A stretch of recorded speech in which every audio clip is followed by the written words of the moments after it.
노인네 진짜 꼴도 보기 싫어. 손주도 안 봐주시면서 시어머니 대접은 받고 싶으세요?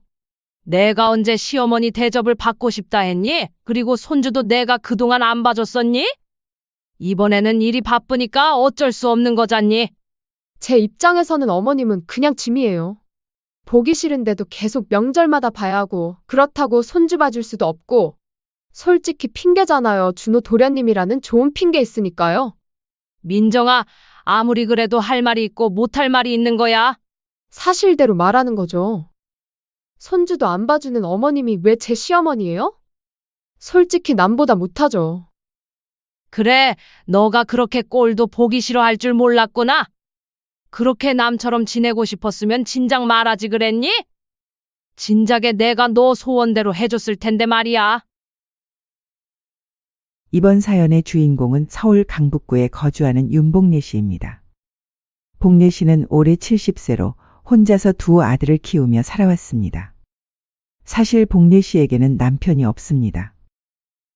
왜냐하면 둘째 아들 준호가 3살 때 집을 나갔기 때문이죠. 준호가 자폐 스펙트럼 장애 진단을 받은 게 바로 그 무렵이었거든요. 남편은 준호의 진단 결과를 듣자마자 돌변했어요. 이런 애는 시설에 보내야 해? 우리가 평생 짐지고 살 수는 없잖아. 복례 씨는 단호하게 거절했습니다. 안 돼요. 준호는 우리 아이예요. 어떻게 시설에 보낼 수 있어요? 그럼 당신이 평생 돌봐. 나는 이런 삶 못 살겠어? 바보 데리고 어떻게 살라고? 그 말을 마지막으로 남편은 집을 나갔습니다. 결국 남편은 장애를 가진 아들을 키우는 것보다 혼자 사는 길을 택한 거였어요. 양육비도 안 주고 잠적해버려서 복례 씨 혼자서 두 아들을 모두 책임져야 하는 상황이 된 거죠. 복례 씨는 그때 첫째 종현이가 5살, 둘째 준호가 3살인 상황에서 홀로 남겨졌습니다. 당시만 해도 자폐에 대한 사회적 인식이나 지원이 거의 없었어요. 복례 씨는 준호를 어떻게 키워야 할지 막막했지만 포기할 수는 없었습니다. 엄마가 포기하면 이 아이는 어떻게 살아? 난 절대 포기 못해. 그렇게 복례 씨는 낮에는 청소 일을 하고 밤에는 재봉일을 하면서 두 아들을 키웠어요. 특히 준호는 일반 아이들과 달라서 더 많은 관심과 돌봄이 필요했거든요. 어린 종현이도 엄마의 상황을 이해했는지 일찍 철이 들었어요. 동생을 돌보는 일을 자연스럽게 도우면서 자랐죠. 그 긴 세월 동안 복례 씨는 단 한 번도 준호를 포기하겠다는 생각을 해본 적이 없었습니다. 남편처럼 도망갈 수도 있었지만 복례 씨에게는 그런 선택지는 애초에 없었거든요. 첫째 아들 종현이는 이제 45세가 되어 결혼을 해서 며느리 민정이와 6살 손주 지우를 두고 있었습니다. 둘째 아들 준호는 43세가 되었지만 여전히 혼자서는 일상생활이 어려워서 복례 씨가 거의 모든 것을 도와주며 살고 있었어요. 복례 씨의 하루는 새벽 6시부터 시작됐습니다. 준호가 정해진 시간에 일어나지 않으면 하루 종일 컨디션이 안 좋아지거든요. 씻기고 밥 먹이고 약 챙겨주고 하루 일과를 설명해 주는 게 복례 씨의 일상이었죠. 40년이 넘도록 이런 생활을 해온 복례 씨였어요. 매일매일 마음이 무너지고 힘들었지만 이 생활도 40년이 다 돼가니 점점 무뎌지기도 했습니다. 포기하고 싶을 때가 수도 없이 많았습니다.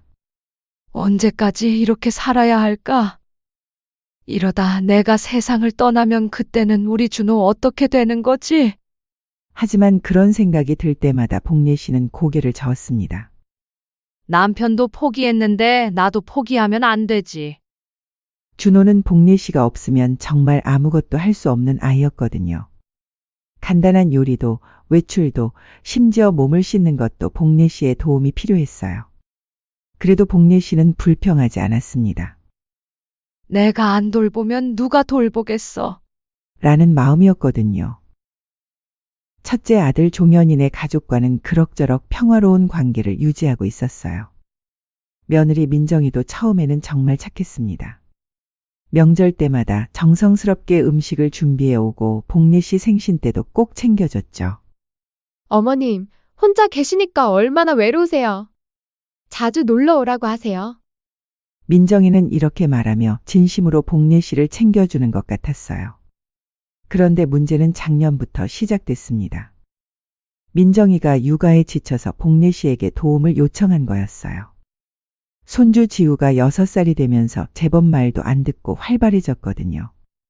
게다가 종현이는 회사 일로 늘 바빠서 육아에는 별로 신경을 못 쓰는 상황이었죠.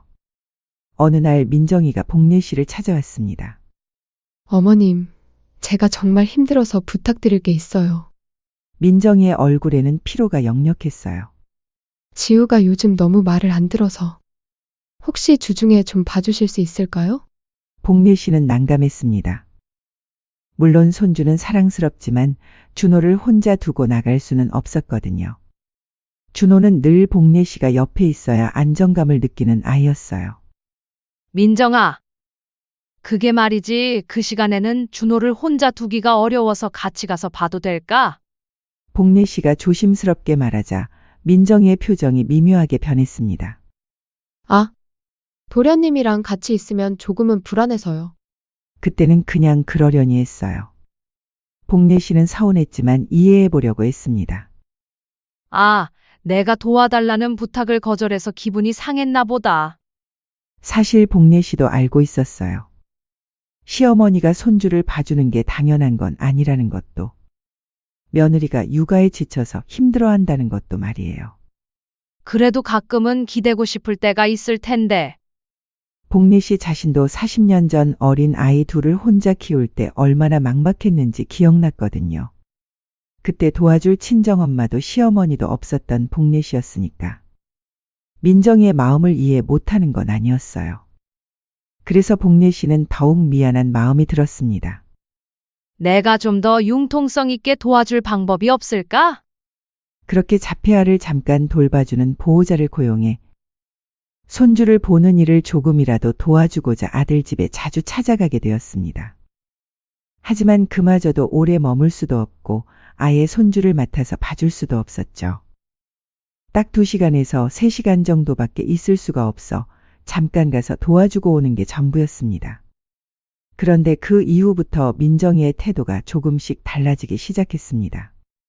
전에는 복례 씨가 종현이네 집에 가면 반갑게 맞아줬는데 이제는 그냥 인사도 안 하더군요. 예전에는 함께 차도 마시고 이런저런 이야기도 나눴는데 이제는 그런 것도 없었죠. 그렇게 몇 달이 지났는데 며느리의 말이 점점 날카로워졌어요. 어머님, 애도 안 봐줄 거면서 왜 자꾸 오세요? 어느 일요일 복례 씨가 손주 얼굴이 보고 싶어서 갔을 때 민정이가 한 말이었습니다. 복례 씨는 귀를 의심했어요. 민정아, 그게 무슨 말이니? 아니, 어머님은 도움은 안 주면서 와서 애만 귀찮게 하고. 지우도 할머니 오면 오히려 더 칭얼거리거든요. 너가 저번에 도와달라고 해서 잠깐이라도 와서 도와줄까 해서 왔지. 아니요. 하루 종일 봐주시는 거 아니면 그냥 오지 마세요. 괜히 시어머니랑 있으면 불편하기만 하고 걸리적거리기만 하니까요. 복례 씨는 할 말을 잃었습니다. 준호 때문에 도와주지 못하는 걸 이해해 달라고 말했건만 이런 소리를 들을 줄은 몰랐거든요. 더 충격적인 건 며칠 후였습니다. 복례 씨가 우연히 아들 집에 반찬을 해주러 갔을 때 종현이와 민정이가 대화하는 소리를 들었거든요. 다른 집 시어머니들은 다 손주 봐주는데 우리 어머니는 준호 도련님 핑계로 아무것도 안 해주잖아요. 첫째 아들 종현이가 중간에 끼어들었지만 며느리 민정이는 계속했어요. 아무리 자폐라고 해도 하루 이틀 혼자 둔다고 죽지는 않을 텐데 괜히 손주 봐주기 싫고 귀찮아서 핑계대는 것 같아요. 복례 씨는 가슴이 무너지는 것 같았습니다. 준호가 얼마나 섬세하고 예민한 아이인지, 혼자 두면 얼마나 불안해하고 어떤 일이 벌어질지 모르는지 며느리는 전혀 모르고 있었던 거죠. 그날 밤 복례 씨는 잠을 이룰 수 없었어요. 내가 뭘 잘못한 걸까? 정말 내가 이기적인 건가? 하지만 아무리 생각해도 준호를 혼자 둘 수는 없었습니다. 준호는 복례 씨가 조금만 늦어도 패닉 상태가 되는 아이였거든요. 그런데 며느리의 공격은 여기서 끝나지 않았습니다. 명절 때 일이었어요. 온 가족이 모여 있는 자리에서 민정이가 복례 씨에게 말했습니다. 어머님, 준호 도련님도 이제 시설에 좀 맡기면 안 돼요? 복례 씨는 깜짝 놀랐어요. 민정아, 준호는 아직. 아니, 어머님만 계속 돌봐주시니까 도련님이 의존하는 거예요. 시설에 맡기시든지 아니면 독립훈련을 받게 하시든지. 맨날 이 집안에 와서 마주치면 얼마나 불편한지 아세요? 저희도 생각해 주셔야죠, 어머님. 이 말을 듣는 순간 40년 전 남편이 시설로 보내자고 했던 말이 떠올랐어요. 복례 씨가 그때도 이렇게 답했듯이 지금도 같은 마음이었어요. 준호는 시설에 맡길 수 있는 아이가 아니었거든요. 낯선 환경에서는 극도로 불안해하고 복례 씨가 아닌 다른 사람의 손길은 받아들이지 못했으니까요. 물론 며느리의 마음을 아예 모르는 건 아닌지라. 그저 죄인이냥 가만히 있었습니다. 첫째 아들 종현이도 끝까지 아무 말을 하지 않았습니다. 그날 이후로 복례 씨는 종현이네 집에 가는 횟수를 줄였어요. 가면 갈수록 민정이의 시선이 차가워지는 게 느껴졌거든요. 하지만 복례 씨는 여전히 참았습니다. 그래, 내가 죄인이지. 며느리도 육아로 힘들 테고. 복례 씨는 늘 이렇게 생각하며 스스로를 달래왔어요. 남편 없이 40년을 버텨온 복례 씨에게 참는 건 이미 습관이 되어 있었거든요. 시어머니에게 손주 돌봄을 부탁하는 게 당연한 건 아니지만 그래도 힘들 때는 기대고 싶을 수도 있잖아요. 복례 씨 자신도 그런 도움이 절실했던 때가 있었으니까요. 내가 더 배려심 있게 행동해야겠다. 복례 씨는 이런 마음으로 민정이를 이해해 보려고 했어요. 하지만 가끔 밤이 되면 혼자 이런 생각을 했어요. 나도 언젠가는 준호보다 먼저 세상을 떠날 텐데. 그때는 어떻게 하지? 준호를 돌봐줄 사람은 종현이 뿐인데. 며느리가 이런 태도라면 과연 준호가 잘 살 수 있을까 하는 걱정이 들었거든요. 그래서 복례 씨는 더욱 종현이네 가족과 좋은 관계를 유지하려고 노력했어요. 하지만 복례 씨는 아직 몰랐습니다. 이건 시작에 불과했다는 걸 말이에요. 복례 씨의 인내심을 완전히 무너뜨릴 일이 곧 벌어질 거라는 사실을 말입니다. 그렇게 어색한 관계가 몇 달 더 이어지던 어느 날이었습니다. 복례 씨는 평소처럼 은행 업무를 보러 갔어요. 준호의 병원비와 장기 돌봄을 위해 따로 모아둔 적금 통장을 정리하려고 했거든요. 이 돈은 복례 씨가 정말 소중하게 생각하는 돈이었어요. 40년 동안 청소 일, 재봉 일을 하면서 한 푼, 두 푼 모은 준호만을 위한 비상금이었거든요. 준호가 나보다 먼저 아프거나 내가 먼저 세상을 떠났을 때를 대비해서. 복례 씨는 이 돈만큼은 절대 건드리지 않았습니다. 아무리 생활이 어려워도 아무리 급한 일이 있어도 말이에요. 그런데 은행 창구에서 통장을 확인하던 복례 씨는 깜짝 놀랐습니다. 어? 이게 뭐지? 분명히 1200만 원이 있어야 할 통장에 400만 원밖에 남아있지 않았거든요.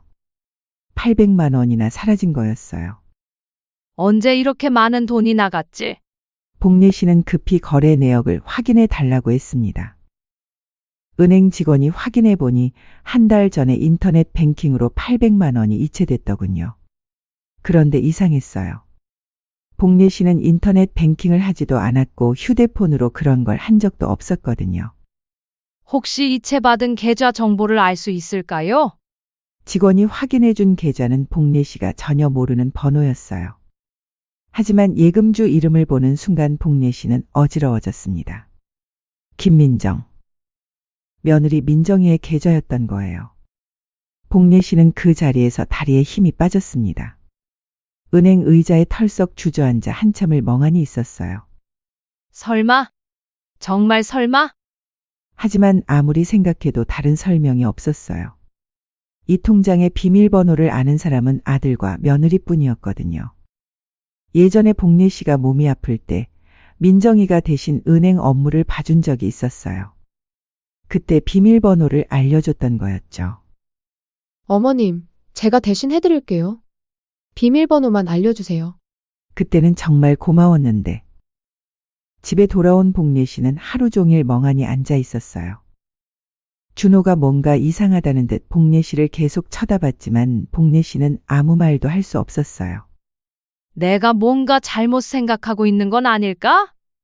복례 씨는 자꾸 자신을 의심했어요. 아무리 민정이가 서운하게 했다고 해도 설마 남의 돈을 무단으로 가져갈까 싶었거든요. 그래서 복례 씨는 조심스럽게 민정이에게 전화를 걸었습니다.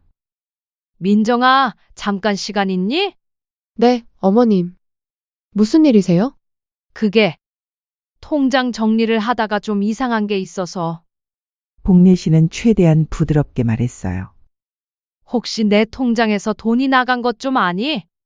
전화 너머로 잠깐 침묵이 흘렀습니다. 설마 보셨어요? 그래, 너 통장으로 들어간 것 같던데 어떻게 된 일인지 설명이 필요하구나. 아, 그거 제가 생활비로 쓰려고 가져갔어요. 아무리 그래도 그렇지 마음대로 가져가면 어떡하니? 어머님, 애 키우는데 얼마나 돈이 드는지 아세요? 그깟 천도 안 되는 돈이 뭐가 그렇게 아깝다고 그래요? 복례 씨는 귀를 의심했습니다.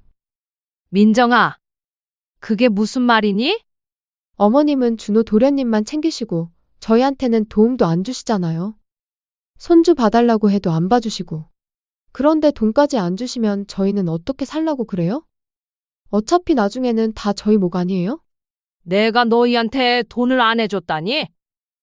너희 집도 사주고 생활비 빠듯하다 했을 때도 몇 번 보내주지 않았니? 그것만 모아도 돈 1,000만 원은 되겠구나. 어머님, 눈치가 있으면 생활비 그거 몇 번 몇 푼 준 거 가지고 생색은 내지 마셔야죠. 그리고 집 주셨다고 그럼 제가 무릎이라도 꿇을까요? 복례 씨는 말문이 막혔습니다. 이게 정말 며느리가 할 수 있는 말인가 싶었어요. 민정아, 조금 흥분한 것 같은데 그 돈은 준호가 나중에? 어머님, 솔직히 말씀드릴게요. 어머님은 애도 안 봐주고 돈도 안 주고 노인네 진짜 꼴도 보기 싫어요. 꼴도 보기 싫다고? 어떻게 그런 말을 할 수 있니? 제 입장에서는 어머님은 그냥 짐이에요. 보기 싫은데도 계속 명절마다 봐야 하고 그렇다고 손주 봐줄 수도 없고 솔직히 핑계잖아요. 준호 도련님이라는 좋은 핑계 있으니까요. 복례 씨는 전화기를 든 손이 떨렸습니다. 어머님도 이제 나이 드셨으니까 현실을 받아들이세요. 준호 도련님 시설에 보내기 전까지는 이 집에 며느리는 없다 생각하세요, 어머님. 복례 씨는 더 이상 들을 수 없었습니다.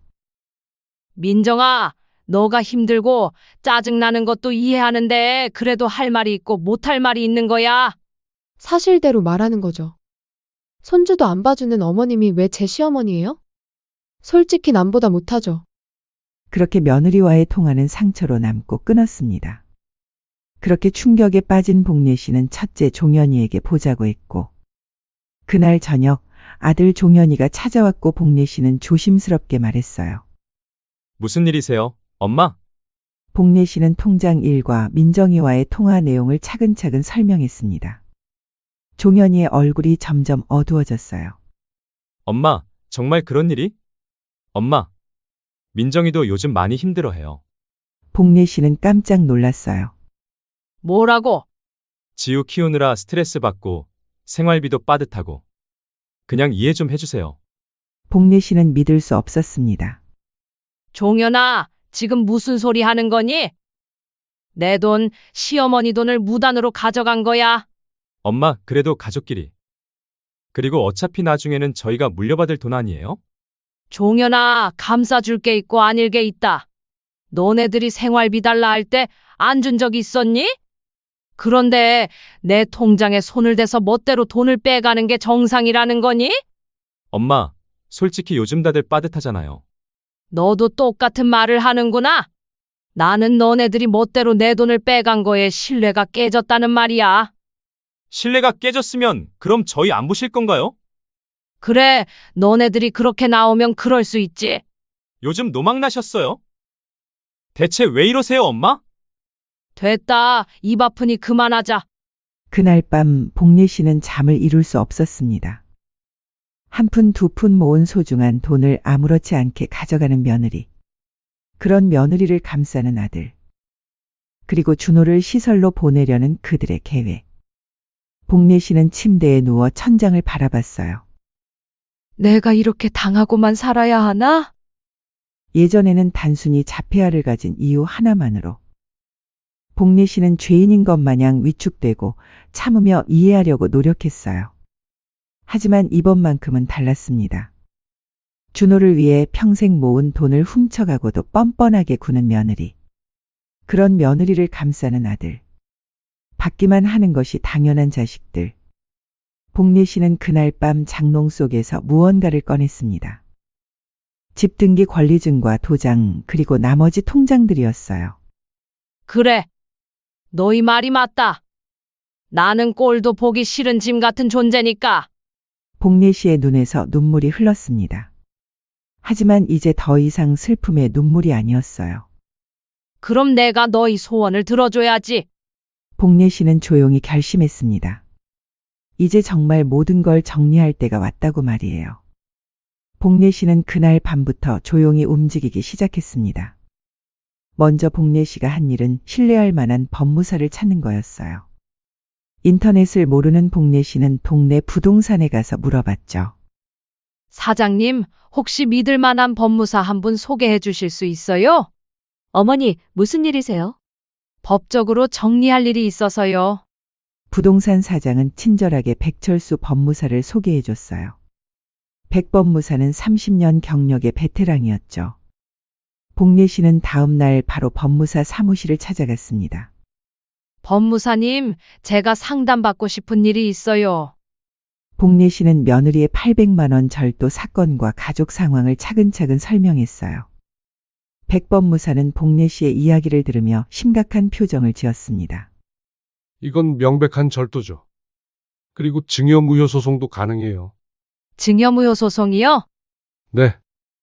돈을 주겠다고 한 적이 없으니 며느리분이 무단으로 가져간 건 절도입니다. 나중에 그들이 어머님이 주신 거다라고 주장할 가능성이 높으니까 증여무효 소송을 걸어야 해요. 그렇게 되면 증여하신 집도 가져오실 수 있죠. 아주 본때를 보여줘야 해요. 잘 오셨어요. 제가 이쪽으로는 전문입니다. 백 법무사는 차근차근 설명했어요. 그리고 어머님께서 40년간 준호 씨를 돌보신 것과 달리 며느리분은 부양 의무를 전혀 하지 않았죠. 이것도 반소 사유가 됩니다. 그럼 어떻게 준비해야 하죠? 증거가 핵심이에요. 은행 거래 내역, 통화 녹음, 그리고 며느리분의 부양 의무 불이행 증거까지 모두 수집해야 합니다. 복례 씨는 백 법무사의 조언을 듣고 체계적으로 준비하기 시작했어요. 그리고 복례 씨는 은행에 가서 지난 3년간의 모든 거래 내역을 출력받았습니다.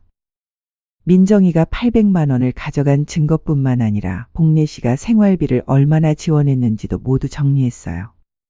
복례 씨는 또한 지난 몇 년간 종현이 내외가 집에 들인 돈도 꼼꼼히 계산했습니다. 인테리어비, 생활비, 공과금 등을 모두 영수증과 함께 정리했죠. 그렇게 일주일 후 복례 씨는 백 법무사와 함께 법원에 소장을 제출했습니다. 증여무효 및 손해배상 청구 소송, 부양의무 불이행에 대한 위자료 청구 반소, 이 두 개의 소송을 동시에 제기한 거였어요. 며칠 후 아들 종현이가 급하게 복례 씨를 찾아왔어요. 엄마! 법원에서 소송 서류가 왔어요. 이게 무슨 일이에요? 복례 씨는 차분하게 답했습니다. 보면 알잖아. 800만 원 돌려받고 위자료 받는 거야. 그리고 너네들한테 준 그 집도 돌려받아야 되겠다. 엄마, 그래도 가족끼리 이렇게 하면 안 되죠. 가족? 800만 원 훔쳐가고 막말을 한 너네들이 가족이야? 그때 민정이도 황급히 들어왔어요. 어머님, 이게 정말이에요? 증여무효 소송이라니? 당연하지. 내가 언제 너한테 돈 준다고 했니? 민정이의 얼굴이 하얘졌어요. 어머님이 구두로 허락해 주셨잖아요. 애 키우는데 써도 된다고. 언제? 언제 내가 그런 말 했다고? 복례 씨는 준비한 녹음을 꺼냈어요. 어차피 나중에는 다 저희 목 아니에요? 그깟 천도 안 되는 돈이 그렇게 아까우셨어요? 자동 통화 녹음 기록으로 녹음해둔 그날의 며느리 말이 생생하게 흘러나왔어요. 이게 돈 달라고 허락받는 사람이 할 말이야? 민정이는 말문이 막혔어요. 그리고 여기 더 있어. 복례 씨는 또 다른 녹음 파일을 틀었어요. 녹음 재생이 끝나자 두 사람은 할 말을 잃었어요. 법무사님이 말씀하시더라. 이 정도면 절도죄는 확실하고 부양의무 불이행까지 해서 위자료 3천만 원은 받을 수 있다고. 집도 다시 돌려받을 생각이니 그리할 거라. 복례 씨는 서류 봉투를 꺼내 보였어요. 여기 지난 3년간 내가 너희 생활비로 준 돈 내역서. 총 2,400만 원이야. 계산해 보니까 더 괘씸하더라. 3년 동안 2,400만 원이나 받아갔으면서 부족했니? 그런데 엄마, 우리 어디서 살라고요? 집 가져가셔서 갑자기 나가라고 하시면? 너네들이 알아서 해야지. 너네들이 말했지? 남처럼 살고 싶다고. 그래서 나도 이제 자식 없는 셈 치고 남처럼 살려고 한다. 너네 소원대로 돼서 기분 좋겠구나? 복례 씨의 목소리에 힘이 들어갔어요. 그리고 나도 이제 70살이야.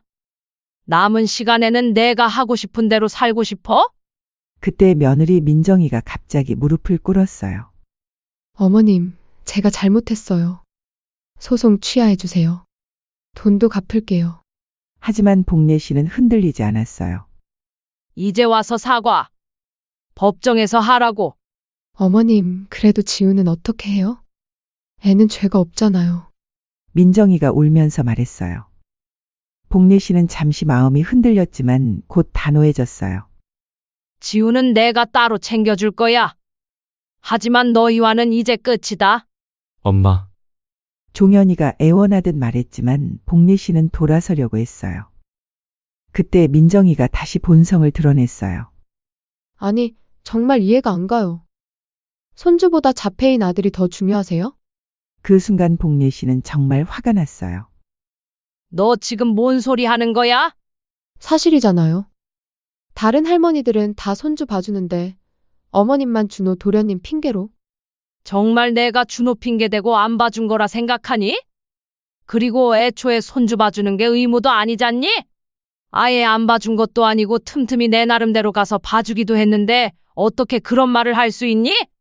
좋아. 이제 정말 확실해졌다. 복례 씨는 휴대폰을 꺼내 백법무사에게 전화를 걸었어요. 법무사님, 조정 신청하지 말아주세요. 끝까지 가겠어요. 복례 씨는 마지막으로 두 사람을 바라봤어요. 법정에서 보자. 내가 그동안 얼마나 참아왔는지? 그리고 너희가 얼마나 배은망덕한지 법원에서 밝혀보자. 그날 이후 복례 씨는 매일 백법무사 사무실에 가서 소송 준비를 했어요. 그동안 쌓인 분노를 이제야 제대로 풀어낼 기회가 온 거였거든요. 드디어 재판 날이 왔습니다. 복례 씨는 백법무사와 함께 법정에 들어섰어요. 반대편에는 종현이와 민정이가 변호사와 함께 앉아 있었죠. 민정이는 검은색 정장을 입고 머리를 단정하게 묶은 채 마치 슬픔에 잠긴 며느리처럼 연기하고 있었어요. 재판장이 시작되자 상대방 변호사가 먼저 주장했어요. 재판장님, 피고는 치매 초기 증상으로 기억이 혼란스러운 상태입니다. 며느리에게 생활비 지원을 약속했던 사실을 잊고 계신 것 같습니다. 복례 씨는 화가 났지만 참았어요. 백법무사가 미리 이런 주장이 나올 거라고 예상했거든요. 그리고 결혼 생활 동안 자폐 아들만 돌보시며 며느리와 손주에게는 관심을 기울이지 않으셨습니다. 며느리가 육아로 힘들어할 때도 도움을 주지 않으셔서.